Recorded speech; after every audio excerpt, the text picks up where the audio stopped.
Hello friend, welcome to let education YouTube channel में आपका स्वागत है। तो आज का मेरा टॉपिक है ब्राह्मण साम्राज्य। ब्राह्मण साम्राज्य में हम शुंग वंश के इतिहास, कण्व वंश के इतिहास और सतवाहन और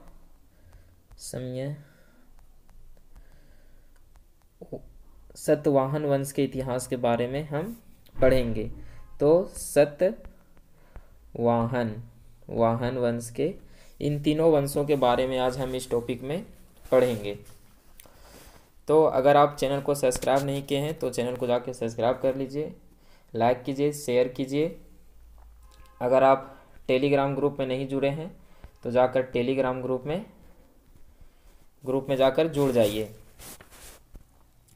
तो आज हम पढ़ाएंगे ब्राह्मण साम्राज्य में कौन कौन से राजवंश आते हैं, तो उन सभी के बारे में आज हम इस टॉपिक में जानकारी देंगे। तो इसमें नंबर 1 पॉइंट है पुष्यमित्र शुंग, जिसने मगध पर शुंग वंश की नींव डाली। तो पुष्यमित्र शुंग ने, जो बृहदत्त था, मौर्य वंश का अंतिम शासक बृहदत्त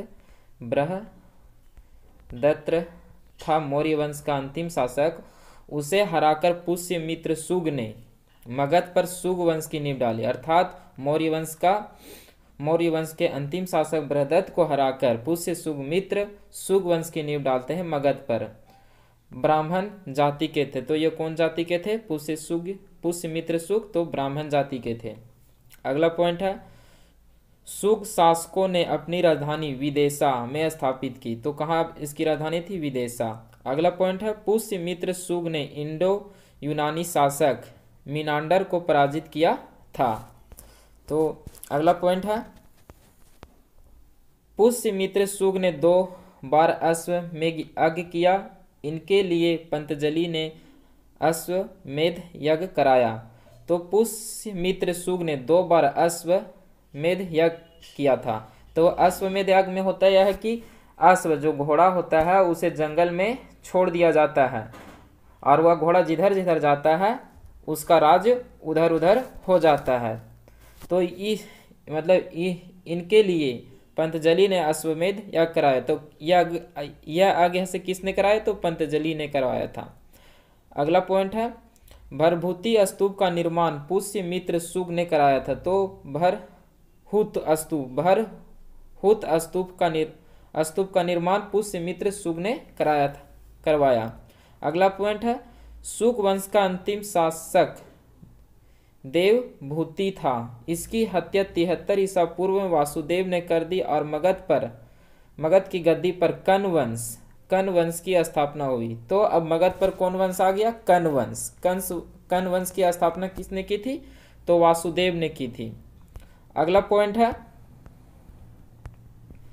कण्व वंश का अंतिम राजा सुशर्मा था। तो कण्व वंश का अंतिम शासक कौन था? सुशर्मा था। अगला पॉइंट है सिमुख ने 60 ईसा पूर्व में सुशर्मा की हत्या कर दी और सतवाहन वंश की स्थापना की। तो क्या हुआ कि सिमुख ने 60 ईसा पूर्व में सुशर्मा की हत्या कर दी और मगध पर कौन वंश का शासन हुआ? तो सतवाहन वंश का स्थापना हुआ। अगला पॉइंट है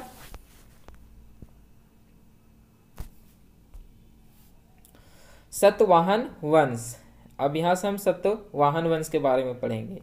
तो नंबर 1 पॉइंट है सतवाहन आंध्रा शासकों ने अपनी राजधानी प्रतिष्ठान गोदावरी नदी के किनारे स्थापित की। प्रतिष्ठान महाराष्ट्र के औरंगाबाद जिले में है।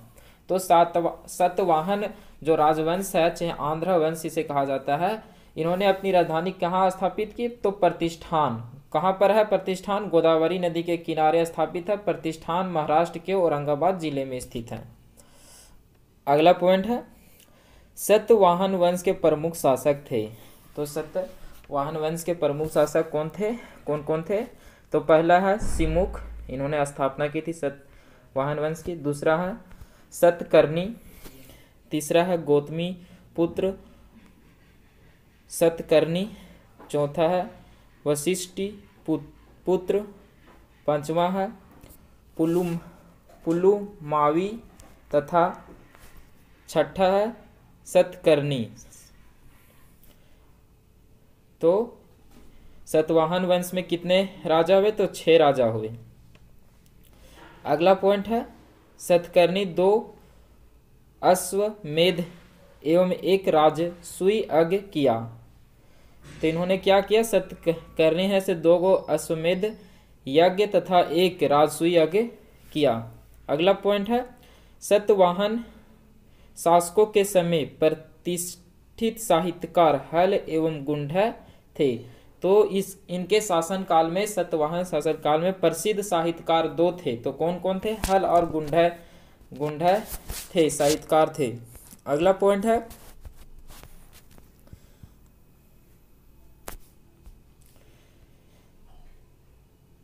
हल, मतलब हल ने गथा सप्तशती नामक पुस्तक की रचना की। तो हल जो साहित्यकार हल था उसने गथा सप्तशती नामक पुस्तक की रचना की। और दूसरा था गुंडा ने बेहद कथा नामक पुस्तक की रचना की। अगला पॉइंट है सतवाहन शासकों ने चांदी, तांबे, शीशे, टीन और कांसे की मुद्राओं का प्रचलन किया। तो सतवाहन शासकों ने ही सबसे पहले चांदी, तांबे, शीशा और पोटीन और कांसे की मुद्राओं का प्रचलन किया था। अगला पॉइंट है सतवाहन अपना सिक्का ढालने का जिस शीशे का इस्तेमाल करते थे उसे रोम से मंगाया जाता था। तो जो सतवाहन है वह से सिक्का को जब ढालते थे, मुद्रा को ढालते थे, तो जिस शीशे का वो प्रयोग करते थे वह कहाँ से मंगाते थे? रोम। मतलब रोम से मंगाया जाता था। रोम कहाँ पर है? तो वर्तमान में इटली की राजधानी रोम है। तो रोम है से यूरोप में है। अगला पॉइंट है ब्राह्मणों को भूमि अनुदान देने की प्रथा का आरंभ सतवाहन शासकों ने ही सर्वप्रथम किया। तो जो ब्राह्मणों को भूमि अनुदान में या दान में दिया जाता था, उस प्रथा का प्रचलन सबसे पहले सतवाहन शासकों ने ही किया था। अगला पॉइंट है सतवाहनों की राजकीय भाषा प्राकृतिक एवं लिपि ब्राह्मणी थी। तो सतवाहनों की राजकीय भाषा क्या थी? प्राकृतिक थी और लिपि क्या थी? ब्राह्मी थी। अगला पॉइंट है सतवाहनों में हमें मृत सत्तात्मक ढांचे का आभास मिलता है।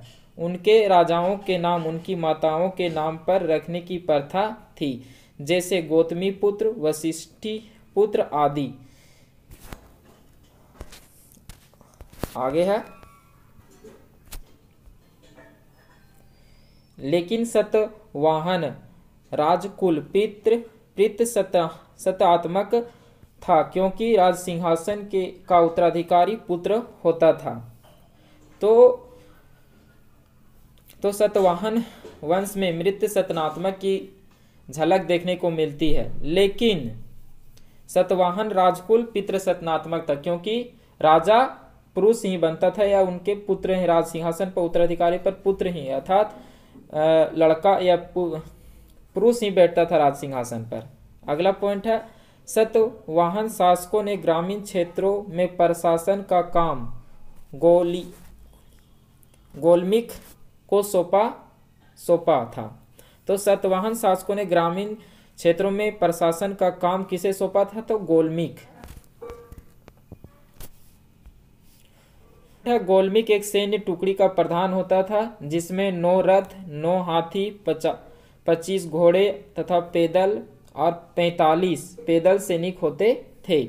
अगला पॉइंट है सतवाहनों की महत्वपूर्ण स्थापत्य कृतियां। तो कौन कौन स्थापत्य कृतियां सतवाहनों का? तो कारले का चैत्य, अजंता एलोरा की गुफाओं का निर्माण एवं अमरावती कला का विकास। अगला पॉइंट है सतकर्णी एवं अन्य सभी सतवाहन शासक दक्षिण पंथ के स्वामी कहे जाते थे। तो सतकर्णी एवं अन्य सभी सतवाहन शासक क्या कहे जाते थे? तो दक्षिणी पथ के स्वामी कहे जाते थे। अगला पॉइंट है नोट में। और लास्ट पॉइंट है, सतवाहन राज्य के उत्तर और दक्षिण भारत के बीच सेतु का काम किया। तो सतवाहन राज ने क्या किया, उत्तर और दक्षिण भारत के बीच सेतु का काम किया। तो सतवाहन राजवंश का विकास कहाँ हुआ था, तो उत्तर और दक्षिण के बीच में ही हुआ था। तो आज का क्लास यहीं पर समाप्त होता है। हम नए क्लास में फिर कोई नए टॉपिक के साथ, नए लक्ष्य की प्राप्ति के साथ और नए जोश और नए उमंग के साथ फिर मिलेंगे।